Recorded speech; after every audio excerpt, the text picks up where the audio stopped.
The great hall of the Galactic Council fell silent as Ambassador Krell stepped forward.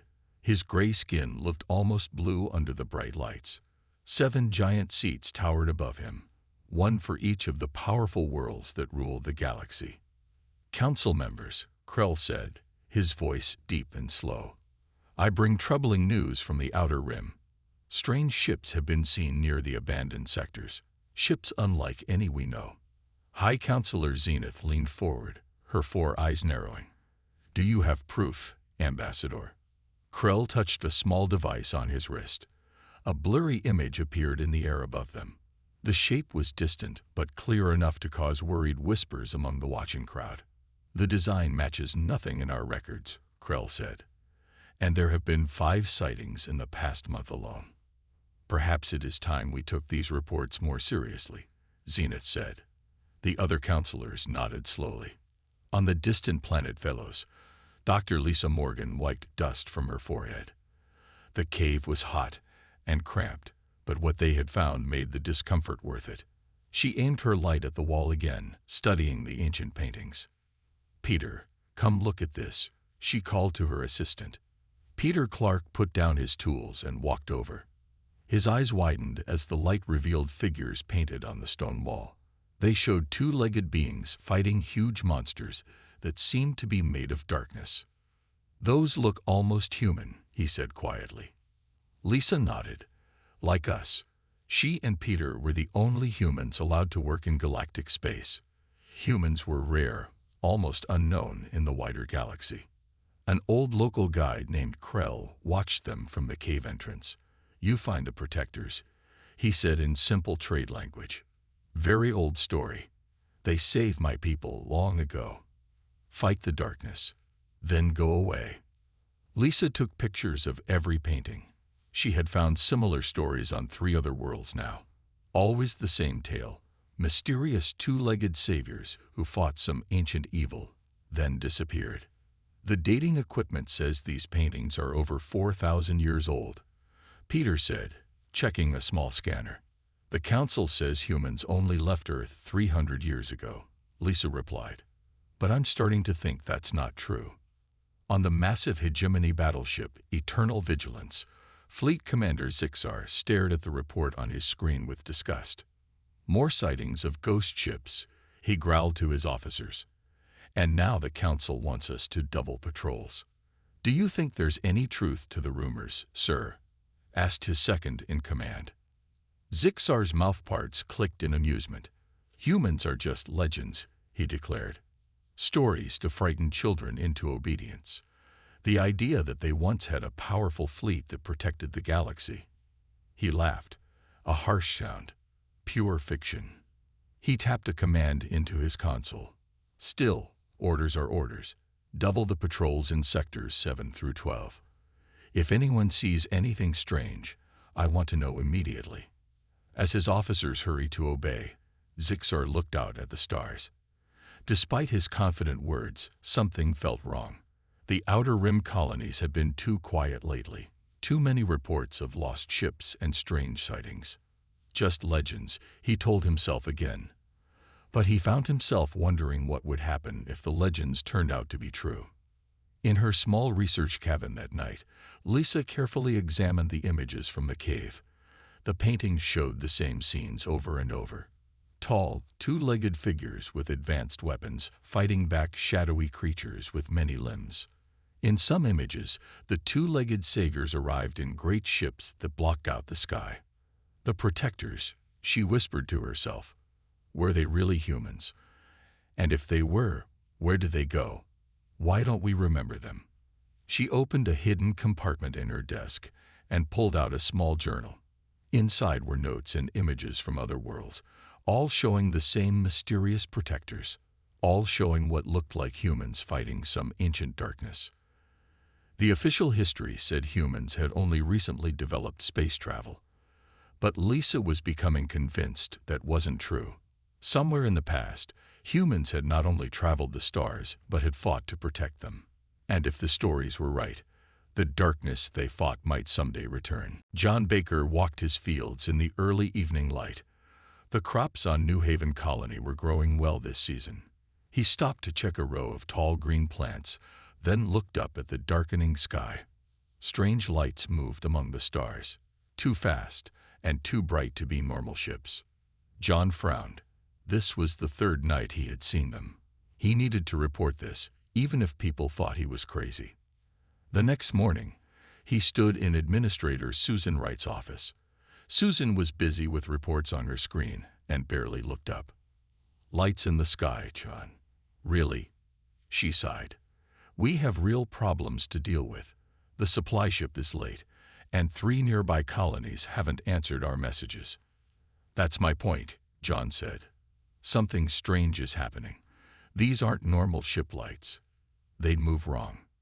Susan finally looked at him. Fine. I'll ask the patrol ships to check when they pass by next week.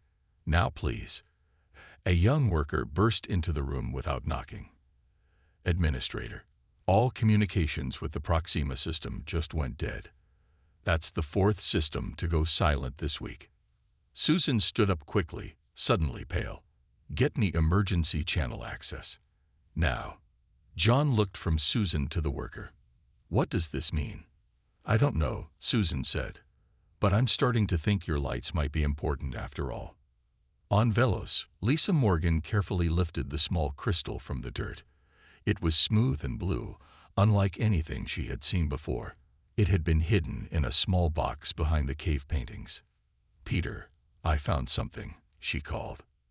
Peter hurried over and shined his light on the crystal. Is that what I think it is? A data storage device, and it looks intact. Lisa's hands shook with excitement.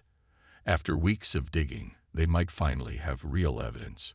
Back at their research tent, Lisa placed the crystal in a scanner. The machine hummed as it searched for a way to read the ancient device. Suddenly, light burst from the crystal. A figure appeared above it. A human man in a uniform Lisa didn't recognize. He looked tired and serious. This is Admiral William Reeves of the Earth Defense Fleet, the hologram said. This message is part of the contingency plan should the darkness return. If you are seeing this, then our worst fears may be coming true. Lisa and Peter stared in shock.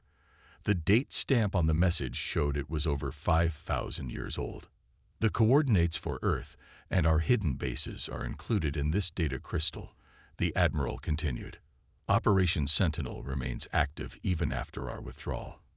If the Devourers return, humanity must be ready to fight once more.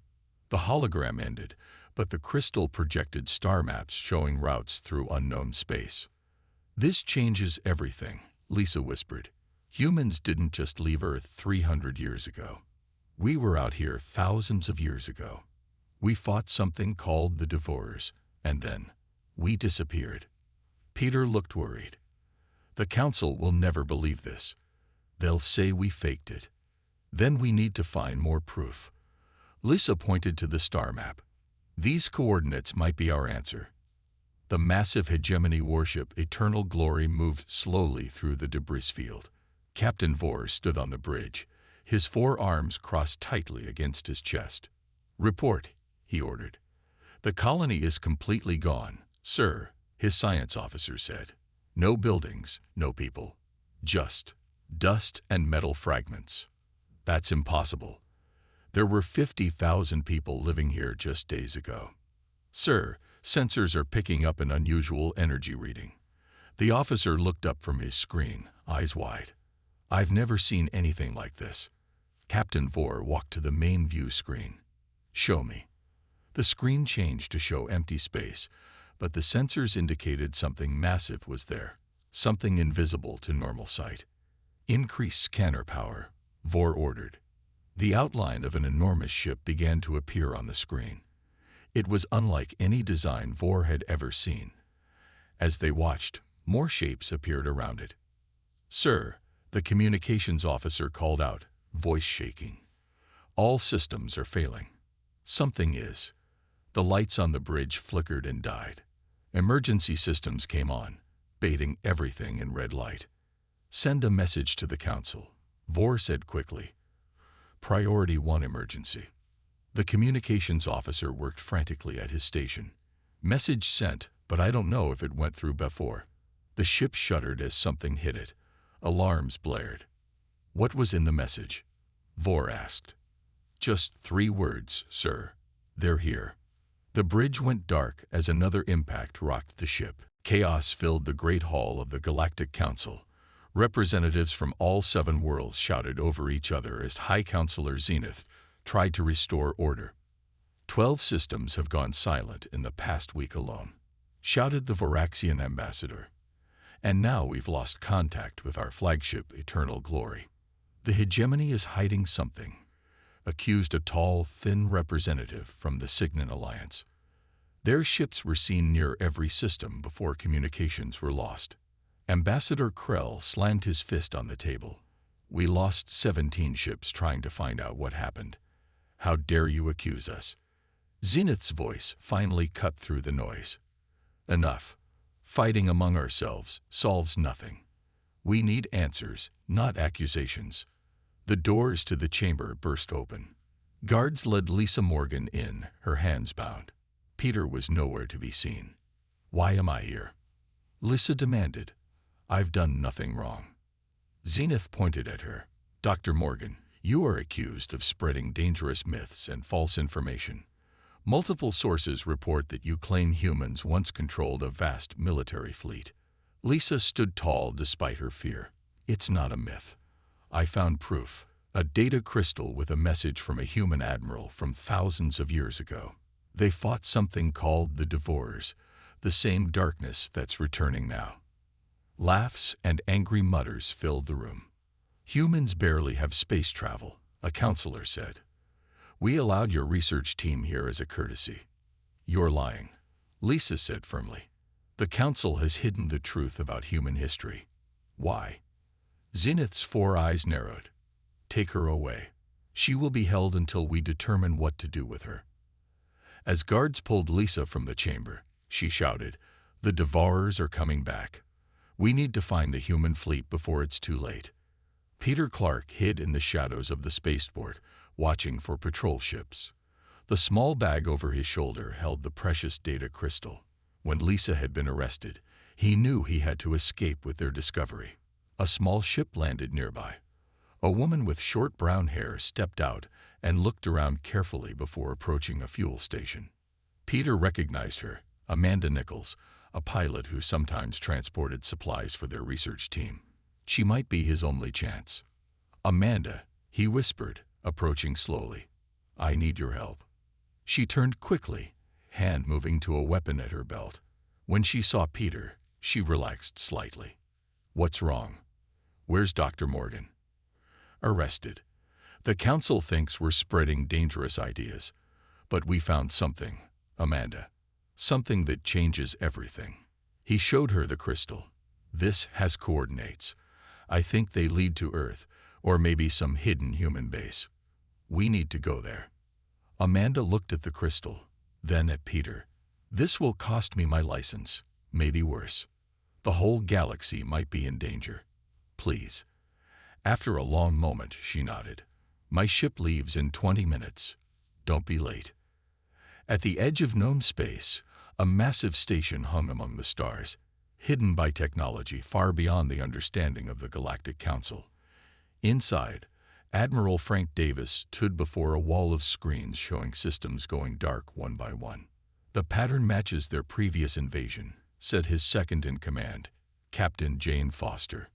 They're being more careful this time, avoiding direct confrontation while they build their forces. How long have we been watching? Davis asked quietly. 10,000 years, sir. Generation after generation, we kept the vigil while the rest of humanity forgot. Davis touched a screen showing the Galactic Council chambers. They're fighting among themselves.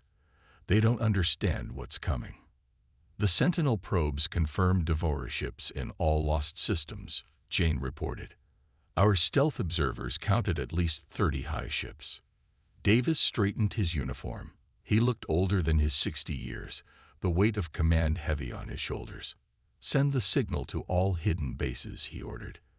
Activate all reserve ships and personnel. After 10,000 years, our watch is ending. Jane saluted. Yes, sir. And Jane, Davis added, find me everything we have on this Dr. Morgan. She seems to have rediscovered our history. She might be useful. Across the hidden station, alarms began to sound. Thousands of men and women who had lived their entire lives preparing for this moment rushed to battle stations. Prepare the fleet, Davis said, looking at the darkness of space. The Devourers have returned, and this time, we'll make sure they never come back. Amanda's small ship dropped out of faster-than-light travel with a shudder. Peter checked the navigation screen and frowned. This can't be right, he said. There's nothing here. They had followed the coordinates from the data crystal to a point in empty space, far from any known star system. Nothing but darkness surrounded them. Amanda ran another scan. No planets, no stations, not even an asteroid. Are you sure you read the coordinates correctly? Peter nodded, exactly as they appeared on the crystal. He slumped in his seat. We risked everything for nothing. Let's give it a few minutes, Amanda suggested. Then we can. A bright light suddenly flashed outside their viewports. The ship shook as something massive moved around them. What's happening? Peter grabbed his seat as the controls went dead. We're caught in some kind of tractor beam, Amanda said. Her hands moved quickly over the controls, but nothing responded. Whatever it is, it's huge. The darkness outside their ship disappeared, replaced by the bright lights of an enormous docking bay. Their small ship looked tiny compared to the massive space around them. Dozens of sleek ships lined the walls, all with designs Peter had never seen before. Those look military, Amanda whispered. But who's military? The answer came when their ship's door opened with a hiss. A tall man in a gray uniform stood outside. His face looked human, but his uniform matched nothing from any known world. I'm Lieutenant Eric Ward, he said. Welcome to the Guardian Station. Admiral Davis would like to speak with you. Lisa Morgan paced her small cell on the Council Capital World. 3 days had passed since her arrest. No one had visited except guards bringing food. She hoped Peter had escaped with the data crystal. A sudden alarm made her jump. Red lights flashed in the corridor outside her cell. Guards ran past, shouting to each other in panic. Lisa moved to the small window in her cell door. Through it, she could see a larger window at the end of the corridor. What she saw made her gasp. The sky above the council capital was filled with ships. Not dozens, not hundreds, but thousands. They appeared suddenly, as if from nowhere. Dark shapes against the blue sky, some as large as small cities. A guard ran back down the corridor, stopping at her cell. What are they? He demanded, his voice shaking. Lisa stared at the ships. Their design matched exactly what she had seen in the ancient cave paintings. I think, she said slowly, those are human ships. Peter and Amanda followed Lieutenant Ward through corridors bigger than some spaceports. Everywhere they looked, humans moved with purpose, checking equipment, studying screens, preparing weapons. How is this possible? Peter asked. There are thousands of people here. Millions, actually, Ward said, spread across this station and our other bases. He led them into a large room dominated by a holographic display of the galaxy. An older man with short gray hair and a crisp uniform stood studying it. Admiral Davis, Ward said, the visitors from the coordinates. Davis turned. His eyes were sharp and intelligent. Dr. Morgan. She was arrested, Peter explained. I'm her assistant, Peter Clark. This is Amanda Nichols. She helped me escape. Davis nodded. Brave of you both. You've come at an important time. He gestured to the galaxy map. The enemy we've watched for has returned. The Devourers? Peter asked. We found a message from Admiral Reeves mentioning them. William Reeves was my ancestor, 15 generations removed, Davis said. He left that message as part of our contingency plan. Amanda stepped forward. I don't understand. The Council says humans only discovered space travel 3 centuries ago. A convenient fiction, Davis said. One we helped create. He touched the display, and it changed to show ancient battles. Human ships fighting massive organic-looking vessels. 10,000 years ago, humanity led the defense against the Devourers, entities that consume entire civilizations. When we drove them back to dark space, we made a choice. We established the Galactic Council to unite the surviving species, then withdrew to watch for the Devourers' return. Why hide? Peter asked. Some species wanted revenge against us for the destruction the war caused. Others wanted our technology. It was easier to become legends while we maintained our vigil. Davis looked at them with sad eyes. The galaxy forgot us. But we never forgot our duty. The station shook slightly. Davis smiled. That would be our main fleet arriving at the Council capital. After 10,000 years in the shadows, humanity steps into the light once more. In the Great Hall of the Galactic Council, panic ruled. Representatives shouted for answers as the massive human ships filled the sky outside. "We are under attack," cried the Voraxian ambassador. High Counselor Zenith raised her hands for silence. "We don't know that yet. They haven't fired on us." Every screen in the hall suddenly activated. The face of Admiral Frank Davis appeared, calm and serious. "Galactic Council," he said. "I am Admiral Frank Davis of the Human Defense Fleet. We are not your enemy. We have watched over you for millennia. The enemy of all life has returned, and we stand ready to defend you once more." Silence filled the hall. Then the questions began. "What enemy?" demanded a counselor. "Where have you been hiding?" asked another. "Why should we trust you?" shouted a third. Davis answered calmly. "The enemy we face is called the Devourers. 10,000 years ago, they nearly destroyed all civilization in this galaxy. We fought them then, and we've been watching for their return ever since." He paused. "As for trust, you don't have time for doubt. Already 23 of your systems have fallen. We detected Devourer high ships in each one. Without our help, you will not survive." High Counselor Zenith stepped forward. "If what you say is true, prove it. Show us these Devourers." Davis nodded. The image changed to show a distant star system. A massive organic-looking ship moved slowly toward a green planet. Smaller ships swarmed around it like insects. "This is happening right now at the Proxima colony," Davis said. "Watch." The huge ship extended what looked like tentacles toward the planet. Where they touched, the green surface turned gray and lifeless. The council members watched in horror as the planet was consumed. "We have ships on the way," Davis continued, "but we will need your help. The Devourers are stronger than before." Zenith looked at her fellow counselors. One by one, they nodded. "What do you need from us?" she asked. Guards led Lisa Morgan into a large room where several council members waited. A hologram of Admiral Davis filled one wall. "Dr. Morgan," Zenith said, "it seems your research was correct. We owe you an apology." Lisa barely heard her. She was staring at the Admiral. "You've been out there all this time, watching." Davis nodded. "Yes, and now we need your help. You understand these species better than most humans. You can help us work together." Before Lisa could answer, the door opened. Peter and Amanda walked in, escorted by a woman in a human military uniform. "Lisa," Peter rushed to her side. "Are you all right?" "I'm fine," she said, hugging him tightly.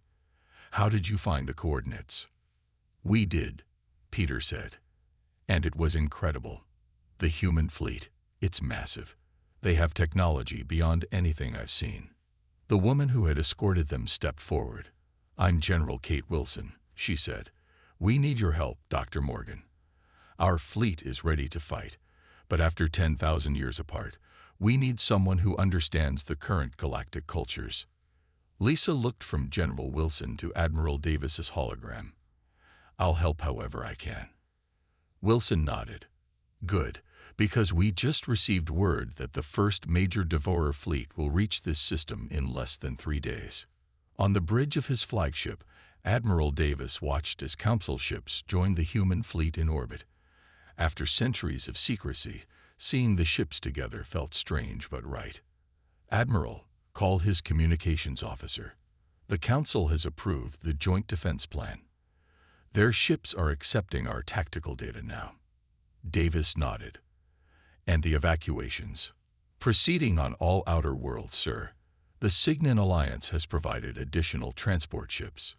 Captain Jane Foster approached with a tablet. Sir, the first reports from our scouts are coming in. The Devourers have at least 40 high ships moving toward Council space. Davis studied the data, more than we expected. Can we win this? Jane asked quietly. Davis looked out at the combined fleet gathering before him. Human ships, designed for war and hidden for millennia, now flew alongside the smaller vessels of the Galactic Council. We have to, he said simply. This time, we finish what our ancestors started. The sky above Proxima Delta turned black as hundreds of human warships moved into position. From the ground, the refugee crowds looked up in wonder. The massive ships blocked the sunlight, casting long shadows across the evacuation zones. Commander William Grant stood on the bridge of his flagship, the Defender. Screens showed the status of the evacuation and the approaching Devourer ships. How many people are still down there? He asked. About 20,000, sir, his officer replied. The last transports are loading now. We need another hour to get everyone off-world. Grant nodded. And the enemy? 30 minutes out, sir. 3 high ships with escort vessels. Grant's face tightened. Not enough time. He opened a channel to the mixed fleet of human and council ships. This is Commander Grant. The evacuation needs more time. We must hold the Devourers back. Defender Group will take the front line. Council ships protect the civilian transports. On a nearby Council warship, Captain Threx received the orders. His skin changed color slightly, a sign of worry in his species. Humans giving us orders now, he muttered to his second officer. Yesterday, they were just legends. Their ships are more powerful than ours, his officer replied. And they know this enemy. Threx clicked his jaw in disapproval, but followed the orders. His ship and 5 others moved to surround the civilian transports rising from the planet. The first Devourer ships appeared at the edge of the system. They looked partly organic, with tentacles and strange growths covering metal hulls. The largest was the size of a small moon. All ships, battle positions, Grant ordered. Human warships moved forward, their advanced weapons powering up. The Devourers sent swarms of smaller ships ahead of their main force. The battle began with bright flashes as the human fleet opened fire. Devourer swarm ships exploded, but more kept coming. The smaller council vessels added their firepower, creating walls of energy that destroyed dozens of enemy craft. But the Devourers kept coming. Grant watched as the first high ship extended long tendrils of energy. Where they touched human ships, shields flared and systems failed.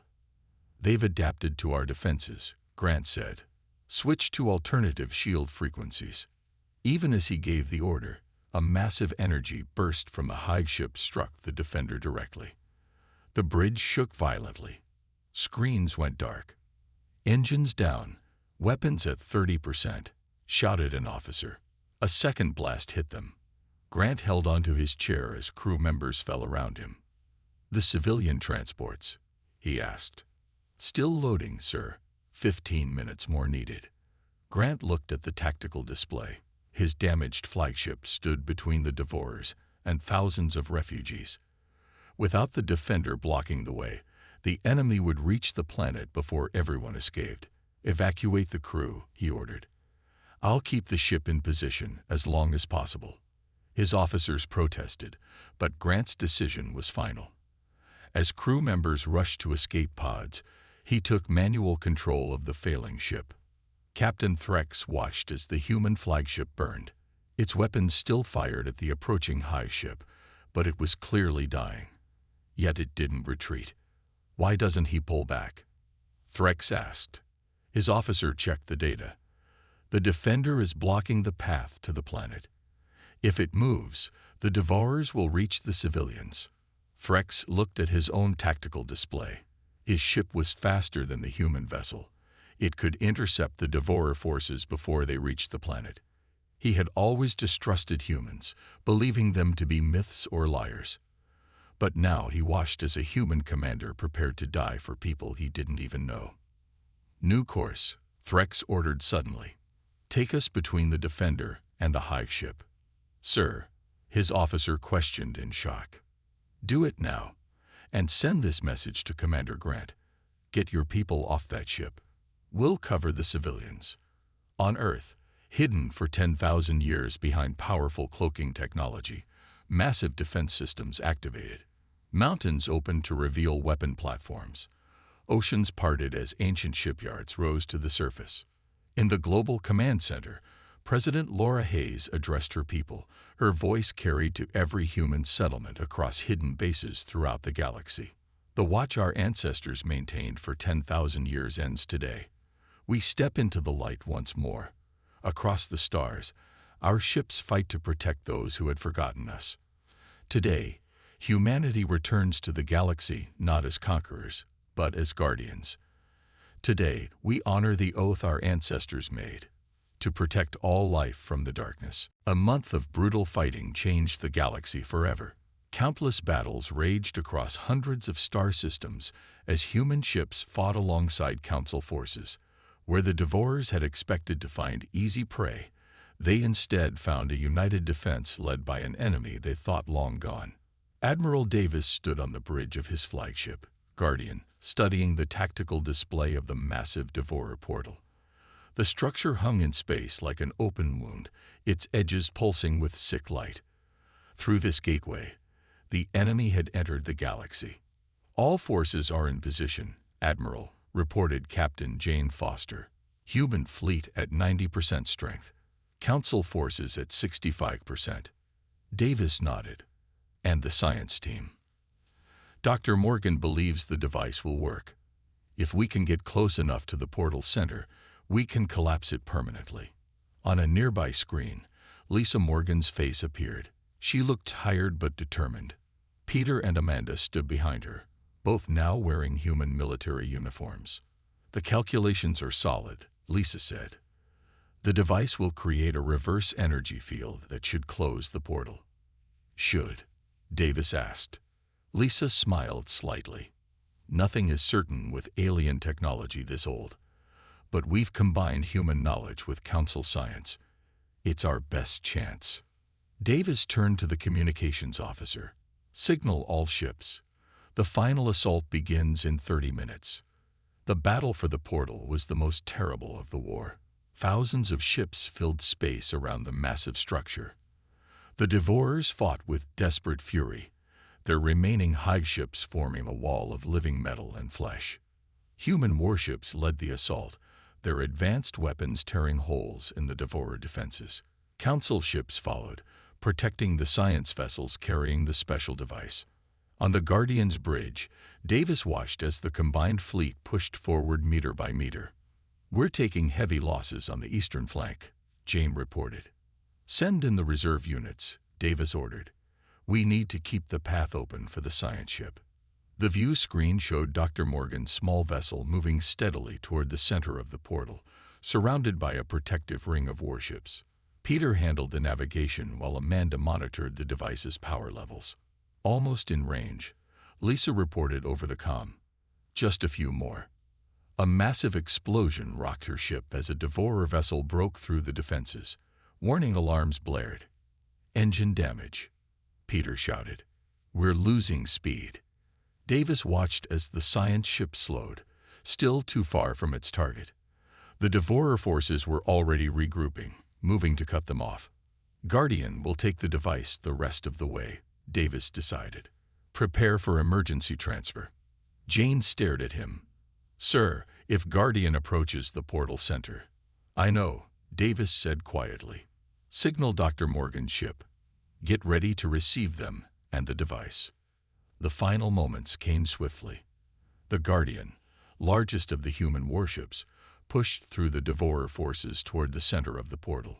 Dr. Morgan, Peter, and Amanda worked frantically in the ship's science bay, preparing the device. Energy readings are off the charts, Peter said. When this thing activates. We know, Lisa said, looking at Admiral Davis. The ship won't survive. Davis nodded. But the galaxy will. That was always our mission. As the Guardian reached the portal center, Davis opened a channel to all ships. This is Admiral Davis. The device is active. All ships withdraw immediately to safe distance. A bright light began to grow at the heart of the portal. The Devourer ships tried to escape, but many were caught as the energy field expanded. The portal structure shuddered, then began to collapse inward. From safe distance, the combined fleet watched as the portal imploded, taking the Guardian and the remaining Devourer ships with it. 1 year later, a new council chamber stood on the rebuilt capital world. Representatives from all species gathered to witness a historic moment, the addition of the 8th seat to the Galactic Council. Dr. Lisa Morgan, now Earth's ambassador, took her place among the other counselors. Peter and Amanda sat nearby in formal diplomatic uniforms. High Counselor Zenith addressed the gathered delegates. For 10,000 years, humans guarded our galaxy from the shadows. They became legends in our stories. Protectors who appeared when needed most, then vanished again. Today we welcome them not as myths, but as equals. As Lisa stood to give Earth's first official address to the Council, she looked out at the night sky visible through the chamber's great window. Stars shone clearly against the darkness. No war fleets darkened the skies anymore. Humanity, no longer legend but savior once more, had finally come home. The end.